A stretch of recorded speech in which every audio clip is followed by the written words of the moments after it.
Brasil é hoje um dos maiores consumidores de agrotóxicos do mundo.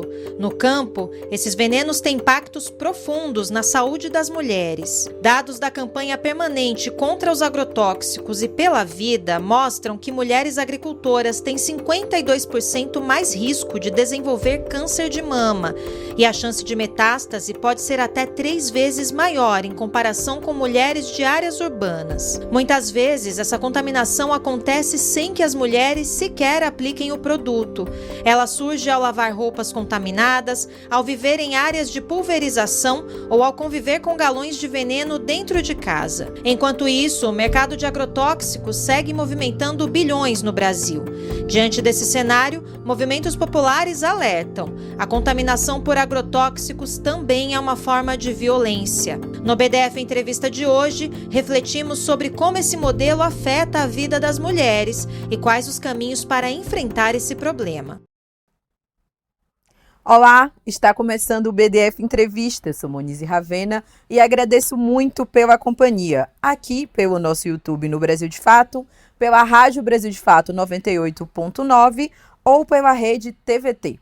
Hoje falamos sobre agrotóxicos e os impactos na vida das mulheres. Para isso, recebo a Jaqueline Pivato, secretária executiva da campanha permanente contra os agrotóxicos e pela vida. Bem-vinda, Jaqueline, um prazer te receber.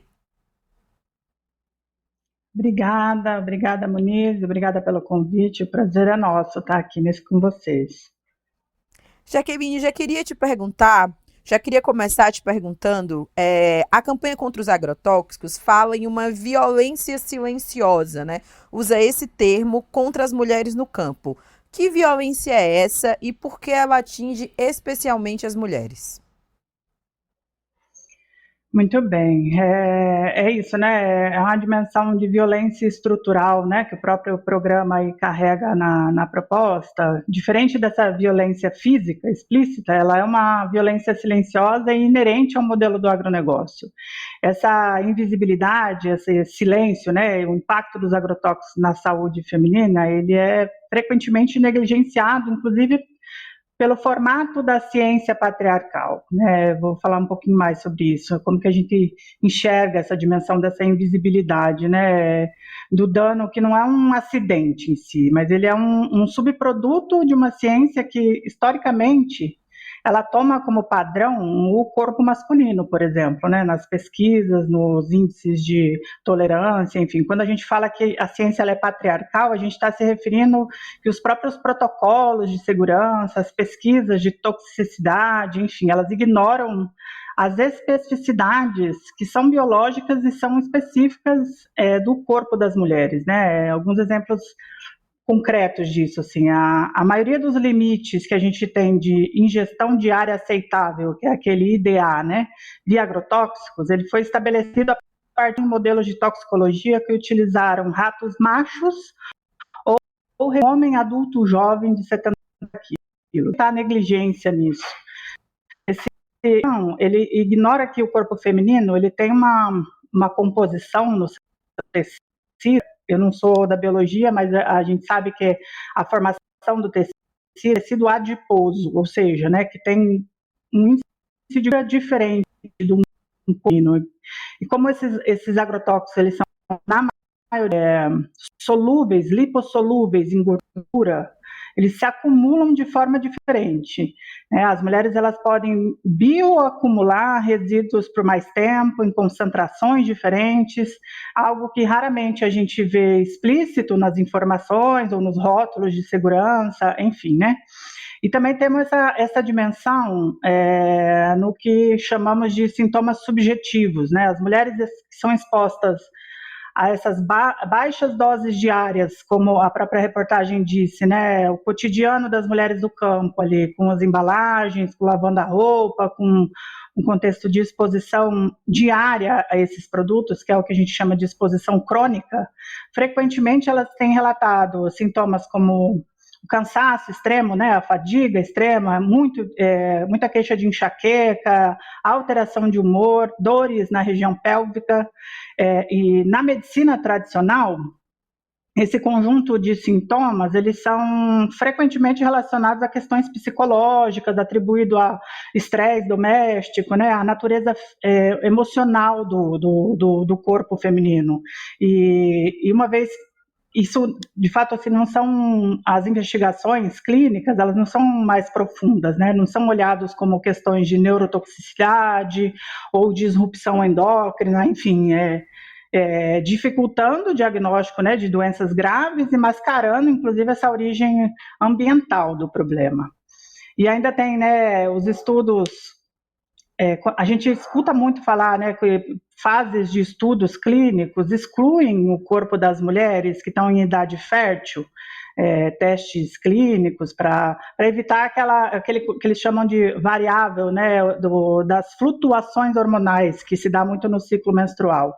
Então, ao excluir essa complexidade, por exemplo, a ciência ela deixa de entender que como os agrotóxicos interagem com os picos desses hormônios, né, estrogênio, progesterona, enfim, o resultado são substâncias, são aprovadas sem que de fato saibam, né, o impacto exato na dimensão ovariana, né, na endometriose, na saúde, né, do nosso sistema reprodutivo, assim.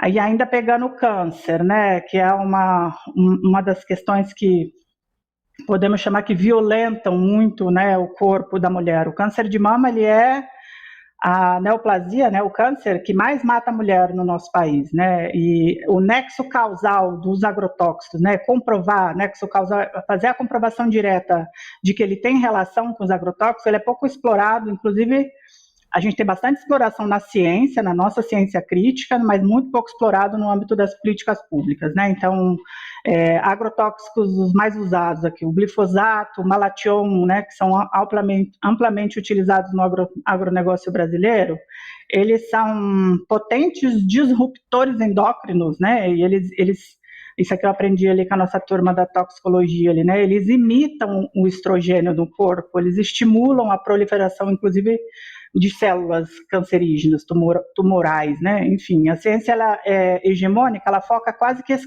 exclusivamente nos fatores genéticos ou estilo de vida das mulheres, né? A dieta, a falta de exercício, essa questão toda, e ignora esse bombardeio cotidiano e de exposição química, de exposição a esses químicos que tem no âmbito, né, do ambiente como um todo dos corpos femininos, né?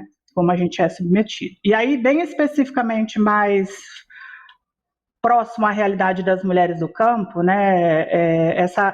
O vídeo apresentou ali essa relação da invisibilidade do trabalho, né? Do cuidado com a família, com o entorno, né? Da casa, né?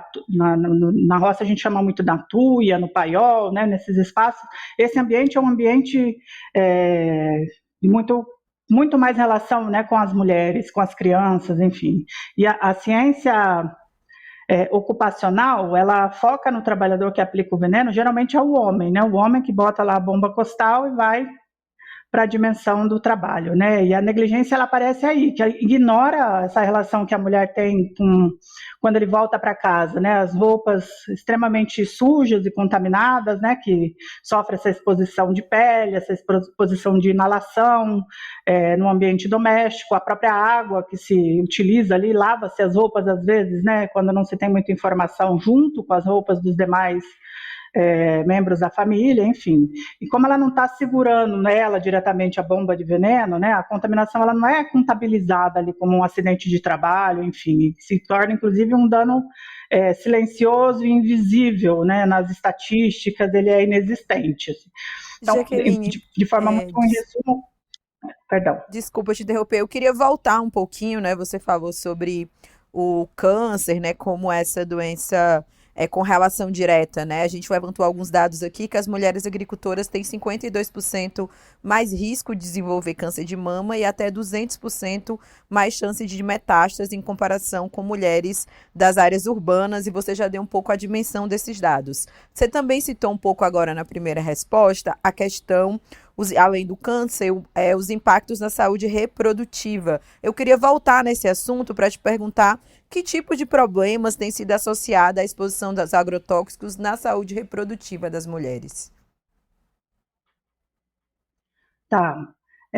Então, os casos, né, de infertilidade, então, assim, a gente tem relatos não só das mulheres camponesas, né, mas nas povos indígenas, as comunidades tradicionais, povos originários em geral, que em geral são as comunidades que estão mais vulnerabilizadas, né, em territórios de conflito, muitas vezes rodeadas, cercadas mesmo, né, pela estrutura dos grandes monocultivos, onde tem as suas águas contaminadas, então se dá a contaminação na água, contaminação ali na pulverização aérea, por avião, por drone, na pulverização terrestre, no momento de colheita, né, que também tem a própria poeira tóxica que se levanta quando as colheitadeiras estão em ação. Então, os casos de infertilidade são muito presentes, a dimensão dos abortos espontâneos são relatos praticamente cotidianos que a gente escuta, assim, né, de jovens, mulheres que aparentemente saudáveis, que deveriam estar, né, numa fase reprodutiva bastante tranquila, sofrem esses abortos espontâneos. Malformações congênitas também são formas que se expressam muito nesse âmbito da violência direta, né, no sistema reprodutivo das mulheres. Então, são relatos que são bastante presentes, em especial, não quer dizer que eles não estão nas mulheres, né, da cidade, até porque a gente tem as pesquisas, né, leite materno contaminado e muitas outras dimensões de presença de contaminação de agrotóxicos nas populações urbanas, né, mas as mulheres do campo, por N outros fatores, né, da proximidade, do contato cotidiano, acabam sendo mais diretamente vulnerabilizadas em relação a essa toxicidade, né, essa contaminação. Então, a desregulação, né, endócrina, essa dimensão dos nossos hormônios, né, eles agem muito diretamente na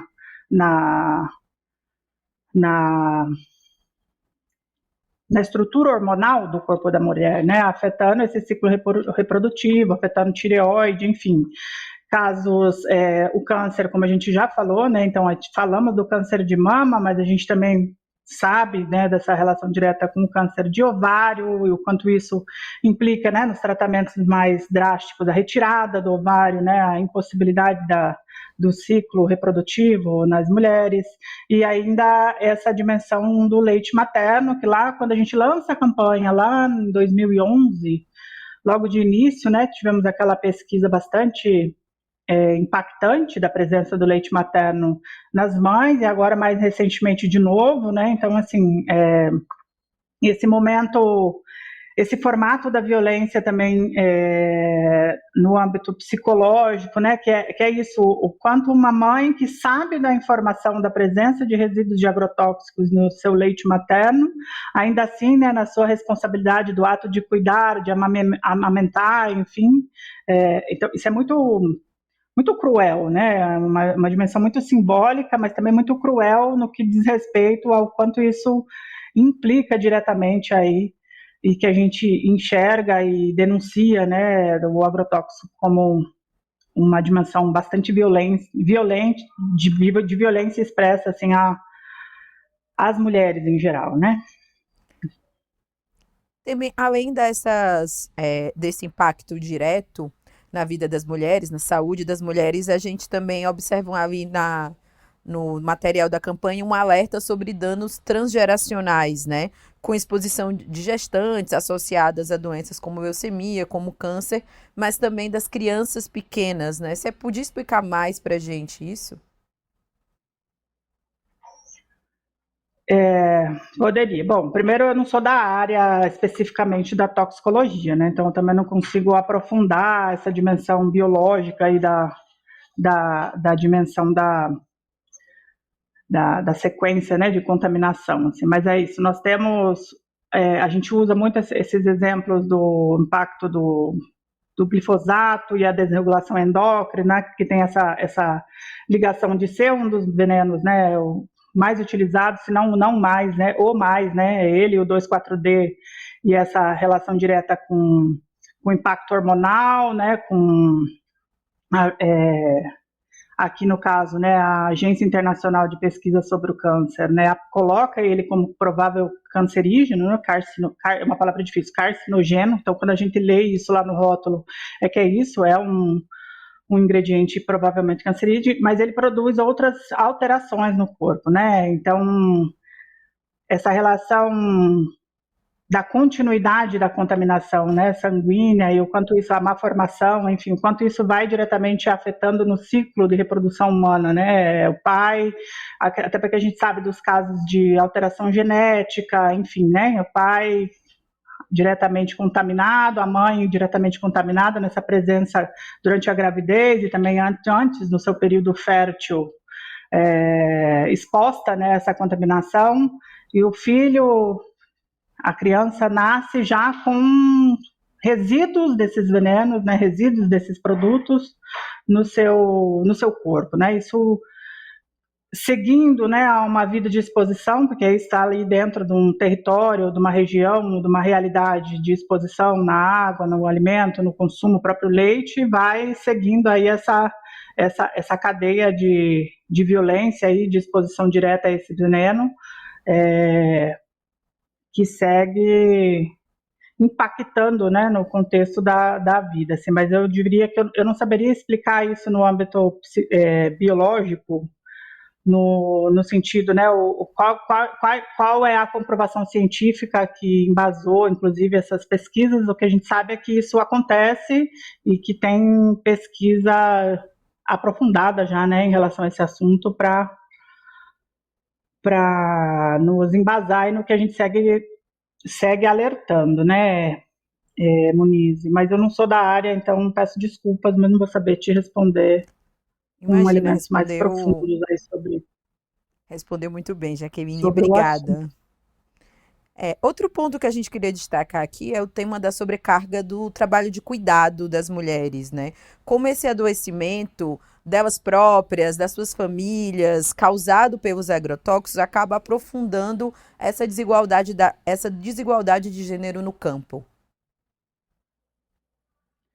Pois é, né? É isso. As mulheres na sociedade em geral, ela tem essa sobrecarga, né? A mulher urbana ou do campo, ela já sofre essa dimensão do trabalho, do não reconhecimento do trabalho doméstico, né? E acho que isso na roça é ainda mais intenso, né? As mulheres, elas assumem esse papel de forma natural, assim, né? Com a organização do contexto da família, né, da organização do contexto ali do cuidado, do lavar, do organizar a produção, a comida e toda essa lógica, e ainda sofrem essa dimensão que é isso, você tem lá uma família que nasce em crianças com problemas de saúde, né, que nascem crianças com má formações, uma mãe que tem um filho que teve uma formação que vai demandar um cuidado, né, vitalício dentro de casa, né, a sua incapacidade de desenvolver determinadas questões, toda esse impacto do cuidado, ele reflete sobre a vida da mulher, né? É a mulher que fica em casa cuidando, quando o idoso, ou quando o pai, ou quando alguma pessoa, né, tem uma doença grave, um câncer ou algo assim, é natural esse processo também do trabalho, do cuidado para acamado, né? É a mãe, ou é a irmã, ou é a avó, enfim, é a tia, é uma mulher dentro de casa que vai assumir essa dimensão, então tem também essa realidade aí no impacto direto, né, ao adoecimento do núcleo familiar, essa sobrecarga, além dela também estar sendo impactada, porque ela não está descolada desse processo, ela está recebendo aí o trabalho extra aí, né, desse cuidado, do acompanhamento no médico, do cuidado em casa, né, do cuidado com toda essa organização. Isso a gente tem relatos, a gente acompanha bastante grupos, né, de mulheres, até porque tem a parte que acho que a gente deve falar aqui, né, da resistência, né, esse formato também que se dá do resistir a todo esse contexto, parte muito também da organização das mulheres, né, então os grupos de mulheres, os grupos coletivos, acabam vindo muito também dessa necessidade, dessa questão mais psicológica que as companheiras têm, de necessidade de se encontrar com a vizinha, com a amiga, né, com a outra, e pensar saídas para aquela lógica de violência e aquela lógica de exaustiva, né, de trabalho, e que percebe-se no núcleo familiar ali. Então, a gente vê, quando tem lá, né, os impactos ou a violência do agrotóxico que destrói uma experiência agroecológica de uma horta ou de um espaço que as mulheres estavam daquela comunidade estavam organizando, né? Perca da produção, perca das suas economias ali em torno daquele trabalho, enfim, o quanto isso também traz um impacto direto, né? Essa relação de dependência, essa relação de não escolha, né? Ela é imposta nessa realidade ali com as companheiras. Elas possuem, né, essa maior permanência dentro de casa também, né? Então, quem mais sai para fazer as compras, quem mais sai para organizar, ir lá na cooperativa, ou fazer esse contato externo na comunidade, são os homens. Então, a permanência das mulheres dentro de casa é maior, com isso a exposição delas também é maior a esses conflitos, né? O conflito territorial, o agrotóxico como arma química, a realidade da perca da produção, o adoecimento, né? As pessoas doentes dentro de casa, então o cotidiano de contaminação aí e de exposição a esses ataques, ele é muito maior no âmbito das mulheres, né? Então, a gente enxerga isso, né, nos casos de depressão, nos casos de tentativa de suicídio, nas situações de depressão pós-parto, né? Essas realidades que, numa lógica convencional, né, olha-se muito como uma questão isolada, assim, mas que na verdade tem relação com o conjunto de exposição a esses químicos e essa dimensão de ingredientes, né, dentro do contexto aí do cotidiano das mulheres, seja inalando, na pele, na comida, ou até mesmo, em alguns casos, da própria família que utiliza também, né, ali em torno de casa, no quintal, com as mulheres mais diretamente, né, crianças adoecidas, enfim, um pouco nesse sentido. Jaqueline, o Brasil registrou 17 mil notificações de intoxicação por agrotóxico em 2025. Vocês conseguem identificar uma subnotificação nesses números? Com certeza, né? A gente vem acompanhando muito recentemente, muito incansavelmente. Na verdade, é uma pauta desde o início da campanha, essa dimensão das denúncias, como receber denúncia, né? Como as pessoas podem denunciar, e a gente, nesse estudo, mais junto aos nossos órgãos públicos, em especial o SUS, né, que faz esse atendimento direto aos casos de contaminação, percebe-se que há um índice de subnotificação bastante grande, né, e que ele tem diferenças em âmbito de territórios, né, de alguns estados, de algumas secretarias estaduais que desenvolvem alguns projetos.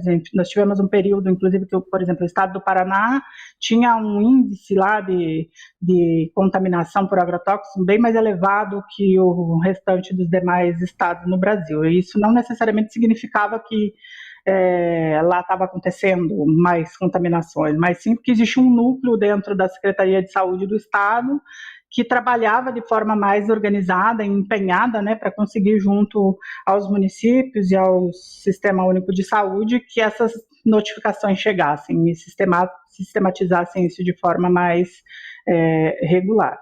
Mas os relatos que a gente tem, né, em diálogo com os profissionais das unidades de saúde, assim, há muita pouca informação. A primeira reação das pessoas é o básico, é uma virose, né, trata o problema ali por si só, direto com o paciente ali, ou com a pessoa, deixa de olhar o contexto, né, deixa de trazer pouca informação chega também até o profissional, da onde, né, de que lugar essa pessoa está vindo, do que trabalhava, né, o que estava fazendo, qual que é a relação que tinha ali com aquele território.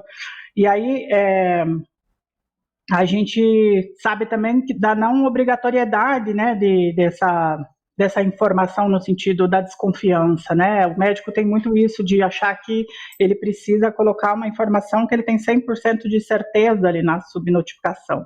E nós sabemos que a gente tem feito um trabalho junto aos agentes de saúde, né, junto aos médicos, em especial os mais próximos dos territórios onde a gente tem uma certa relação, sobre a notificação, e a gente tem pautado isso no âmbito da política pública, de que isso possa ser de forma mais exigente, obrigatória no protocolo, né? A notificação, ela basta você ter uma suspeita. Então, o profissional, ele suspeitando que aquilo ali pode ser agrotóxico, ele já poderia estar colocando ali no relatório ali de atendimento, né? E isso nos ajudaria a avançar nessa capacidade real de diagnosticar o problema dos agrotóxicos no Brasil. O sistema de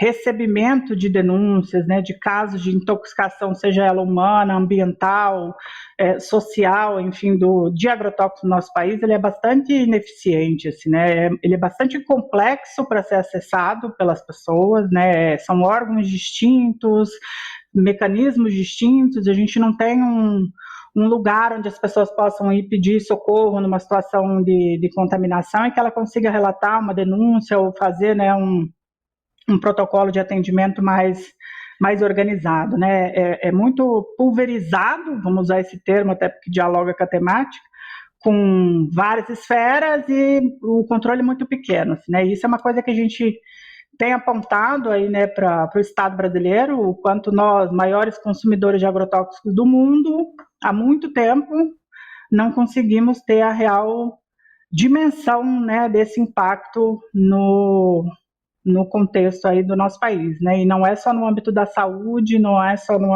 âmbito ambiental, é no geral, né, então nós temos ampla entrada de produtos irregulares, né, ilegais dentro do Brasil, em algumas regiões são inclusive esses os mais utilizados do que o oficialmente comercializados. Nós temos um âmbito amplo aí de produtos que já foram banidos lá fora, tem um cálculo aí, acho que dos 10 mais usados no Brasil, 7 são banidos lá fora, em especial na União Europeia, e a gente tem casos de conflito das mais diversas situações, contaminação humana e ambiental, contaminação de território de produção, e o mais grave de tudo é essa utilização que tem sido muito presente, né, nas áreas de conflito no território brasileiro, que é o agrotóxico como arma química, né? Então, a gente tem relatos, imagens aí em plena luz do dia, de drones entrando nas casas, nas aldeias, né, nas comunidades indígenas, quilombolas, para expulsar mesmo as pessoas desses territórios, para avançar aí, né, com a invasão dessas terras e avanço aí do agronegócio. Então, é isso. A subnotificação, ela é bem real, e a gente tem tentado avançar muito nesse indicativo para que se crie um canal de denúncias unificado no nosso país, com um protocolo obrigatório aí de acompanhamento, né, um núcleo multidisciplinar de atendimento em loco que possa de verdade assim chegar mais junto às mais diversas situações que vêm acontecendo, e no Sistema Único de Saúde que isso possa ser uma das perguntas lá padrão para o médico fazer, né? Você tem contato com agrotóxico, é vizinho de área de agrotóxico, algo desse sentido, para que a gente consiga ter um maior diagnóstico aí dos casos e da situação que está exposta à saúde do povo brasileiro.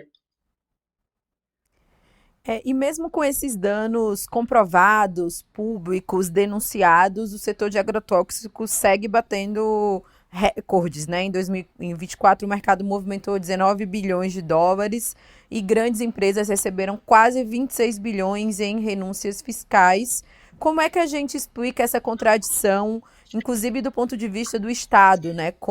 Tanto com a facilitação da comercialização, como com renúncias fiscais?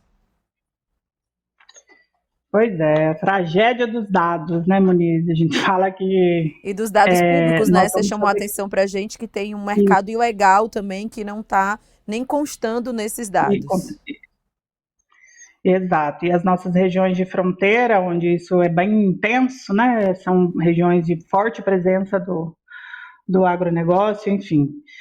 Bom, é isso, nós temos um congresso montado e organizado para dar vazão a essa lógica, né? Essa lógica de dominação. Então, é muito difícil. Nós tivemos agora a aprovação do Programa Nacional de Redução de Agrotóxicos, recentemente. É um programa, né, que nós defendemos e construímos ele desde 2014, passamos década aí nesse debate árduo, conseguimos aprovar e sai o decreto aí no final do ano passado. Mas é isso, né? Primeiro que o programa não é um programa, né, nem de perto revolucionário, né? Um programa com pautas e propostas para a gente caminhar numa lógica de sair dessa dependência e criar caminhos mais fortalecidos aí em torno de redução de agrotóxicos. E voltado para nós, né, os pequenos produtores, né, para as nossas comunidades.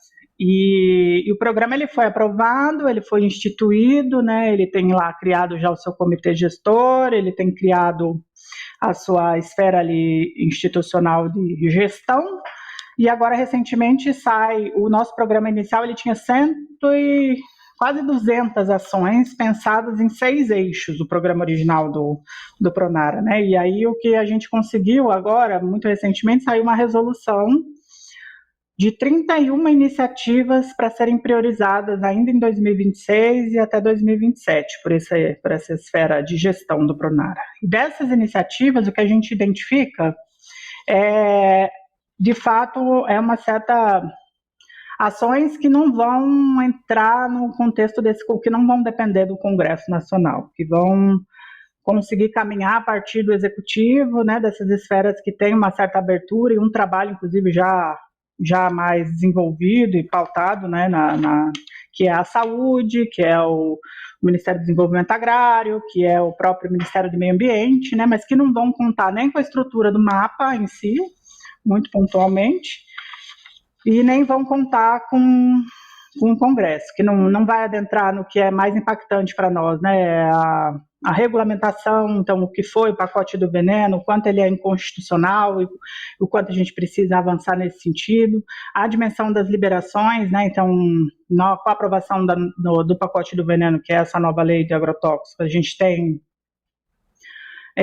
um formato dado para continuar essa torneira louca aí de liberações, por conta, né, a Anvisa e o IBAMA não tem mais participação nisso, e quando são consultados, né, um mero protocolo ali, passa-se, por mais que eles são contrários ou apontam dimensões, o mapa segue decidindo e fazendo os seus encaminhamentos. Então, assim, a estrutura de tomada de decisão em torno, né, das liberações de agrotóxicos, ela foi enfraquecida, ela já não estava funcionando muito bem, né, por conta dessa dominação, mas a partir da aprovação da lei do pacote do veneno, ela fica mais fragilizada, mais flexibilizada, e essa torneira segue aberta e reganhada. E, de fato, a gente bateu o recorde, né, recorde dos recordes aí de liberações, e a gente não tem nenhuma perspectiva de que isso vá melhorar no próximo período, muito pelo contrário, né, o volume tem sido cada vez mais intensificado.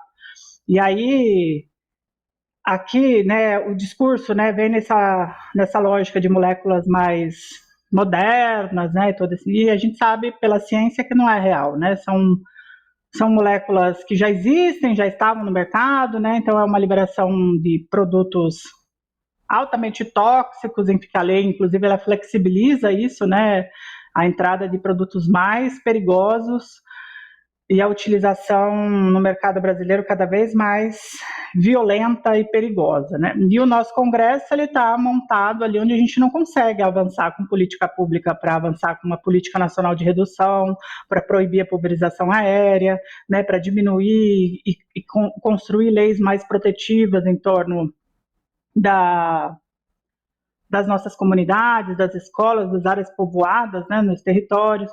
Ainda temos os nossos programas, né, conquistados aí, que acho que são as nossas energias para seguir avançando, que é o Programa de Aquisição de Alimentos, o Programa Nacional de Alimentação Escolar, né, que tem ali uma porcentagem de alimentos produzidos pela agricultura familiar, alimentos saudáveis, de compra garantida, mas que poderia estar se ampliando nesse âmbito, né, de dar mais espaço à invasão e compra garantida para a agroecologia, né, para produtos agroecológicos sem resíduo de agrotóxicos, ou seja, né, uma pauta que a gente tem tentado colocar para dentro, inclusive desse campo do Pronar, é avançar com algo que construa uma legislação no Brasil que dinheiro público não pode ser gasto com produto contaminado. A gente precisa investir em alimento saudável para a população brasileira, né? A gente ter uma rede de fornecimento de alimento saudável subsidiado por política pública para estar nos hospitais, para estar nas creches, nas escolas públicas, enfim,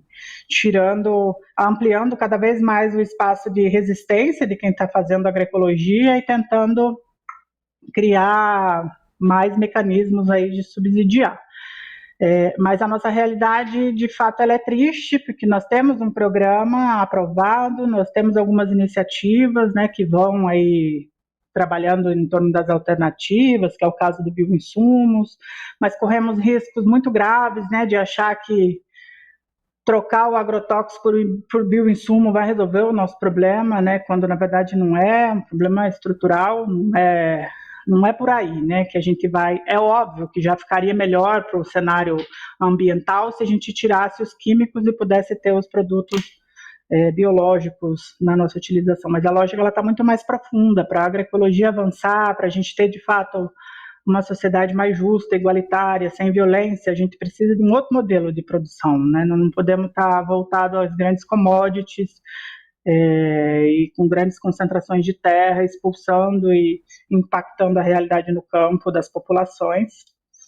Então é isso, assim, a gente tem um retrocesso na batalha legal, a gente tem muito pouco avanço. Nós tivemos o caso do Ceará com a lei Zé Maria do Tomé, né, que proíbe a pulverização aérea por agrotóxicos lá no estado, mas aí o governador se rende, né, ao lobby do agronegócio na região e altera a lei liberando os drones, né, que é tão impactante quanto, para mais, na verdade, porque aí os drones têm não tem uma regulamentação já construída, né, é bastante irregular a presença desses equipamentos, então ainda o próprio mapa em audiência com a gente sinalizou isso, que não tem capacidade de fiscalizar e de regulamentar ainda os drones no Brasil. Então a gente tem drone espalhado e isso está cada vez mais impulsionado pelas empresas, né, espalhado pelo país e com pessoas que não têm capacitação para fazendo e passando esses agrotóxicos que chegam cada vez mais perto de mananciais, cada vez mais perto, né, das áreas de produção agroecológica, das casas das pessoas, sem contar o próprio trabalhador que lida com o drone, né, que fica ali numa distância pouco segura, porque manuseia, né, porque transporta, enfim. Enfim, nós estamos numa realidade bastante complexa. Tivemos a questão da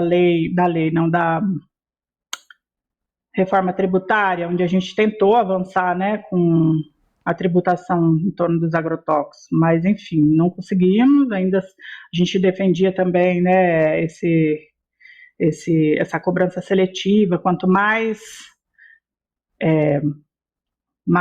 perigoso para a saúde, mais impactante para a saúde, mais imposto para pagar, né? Enfim, mas isso não se avançou. Estamos ainda bastante distante aí de ter uma fiscalização e uma reforma tributária que possa, uma tributação, né, em cima desses. E aí, se a gente for ver no âmbito de faturamento, né, essas empresas dos agrotóxicos foi de quase 120 bilhões de reais em 2024, e o orçamento ali do Ministério da Saúde, que é quem paga a conta, né, tratando todo esse âmbito aí de contaminação, 204 bilhões de reais. Então, a conta é nossa, né, a conta é do cidadão brasileiro, é do sistema público, é do SUS, os investimentos são para eles, o faturamento é para eles, a contaminação fica para nós. Tia Kevin, a gente está caminhando para o fim, e aí você já deu alguns indicativos de propostas que podem combater essa realidade, muito do ponto de vista do Estado, né? Propostas concretas do que a gente poderia fazer, né? É um cenário em que organizações, movimentos camponeses, indígenas e quilombolas têm defendido a agroecologia e a soberania alimentar como esse modelo macro para mudanças de mais a longo prazo. Mas queria te perguntar que tu detalhasse um pouco mais para a gente terminar as propostas da campanha que não estão ainda contempladas no Pronara, que poderiam ter se atendidas, podem ter um efeito maior nessa realidade que a gente vive. Muito bem, Monize. Nós precisamos avançar no ganho de consciência do povo brasileiro. Então, é isso, né? Como a gente falava, muito da nossa legislação, da nossa fiscalização, desse cuidado no âmbito do Estado, só vai ter algum fruto se de fato a gente mudar essa estrutura que está aí, né? Do jeito que está, só tende a piorar e a gente tem que mudar essa realidade. E sabemos que essa realidade só vai ser possível de mudança com um povo mais conscientizado, que dê maior valor ao seu voto, né, a sua decisão de quem colocar ali para te representar. Então a gente segue, né, trabalhando aí na dimensão da formação direta com as comunidades, então organizando mecanismos de como a gente faz uma denúncia, de como que a gente consegue criar mecanismos mais protetivos aí para acudir literalmente, né, a realidade desses territórios mais vulnerabilizados. A gente vem incentivando cada vez mais junto, né, com as nossas organizações a existência e a participação nas feiras de agroecologia, nas feiras de orgânico do nosso campo, né, do nosso povo, porque é ali, inclusive, que as pessoas vão criando essa consciência mais crítica em relação à realidade, né? Então, dá preferência para um alimento produzido na feirinha do bairro do que das grandes redes de supermercado, está mais presente, né, aos espaços de debate no seu município, acompanhar e solicitar, né, as informações de movimentação que tem a ver com o que se coloca na mesa, né, e da onde está vindo de fato a compra desses alimentos para as escolas públicas, enfim, fazer um pouco esse papel de vigilância popular nos seus territórios. Acho que esse é um papel muito importante, que nós, mulheres, temos isso já enraizado, né, acompanhar mais de perto, conhecer a merendeira, saber mais de perto como que está sendo essa realidade no município, da chegada dessa comida, né, havendo irregularidade, buscar se organizar para denunciar, fortalecer os espaços populares de organização, né? Então a gente tem agora uma missão, nós vamos entrar num ano de eleição, então ficar atento aos programas e às propostas desses candidatos, tentar criar mecanismos para pautar essa pauta dos agrotóxicos nos territórios, né? Sabendo que candidatos que estão aí, que apoiam essa lógica de envenenamento e de violência, né, não podem ser nossas escolhas mais. A gente não pode ficar mais dando espaço para isso, né, fortalecer o papel das mulheres nos espaços de poder. Então, é isso, desde a diretora da escola, o conselho tutelar, essa relação toda, né, o quanto isso é importante no âmbito da gente dando maior fortalecer a luta e trazer, ajudar nesse diálogo com as pessoas, né? A gente escuta muito, mas tirar o agrotóxico, sem agrotóxico o Brasil não consegue alimentar o mundo, o Brasil não consegue alimentar a sua população, né?